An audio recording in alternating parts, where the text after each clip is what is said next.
আৰু 600 নতুন ফৰেষ্ট প্ৰটেকশ্যনত নতুন আমি এই নতুন নিযুক্তিৰ প্ৰক্ৰিয়া ফেব্ৰুৱাৰী মাহৰ ভিতৰত আৰু 600 নতুন ফৰেষ্ট প্ৰটেকশ্যনত নতুন জোৱানত নিযুক্তিৰ প্ৰক্ৰিয়া আমি আৰম্ভ কৰিব লাগিব।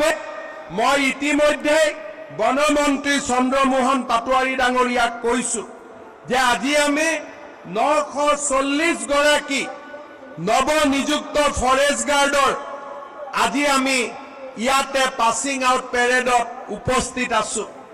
অহা ফেব্ৰুৱাৰী মাহৰ ভিতৰত আৰু 600 নতুন ফৰেষ্ট প্ৰটেকশ্যনত নতুন জোৱানত নিযুক্তিৰ প্ৰক্ৰিয়া আমি আৰম্ভ কৰিব লাগিব, যাতে প্ৰতি বছৰে আমি এনেকৈ এছাম নতুন যুৱকক অসম ফৰেষ্ট বেটেলিয়নত আমি আদৰণি জনাব পাৰোঁ। আজি আমি লাচিত বৰফুকন পুলিচ একাডেমীত উপস্থিত আছো।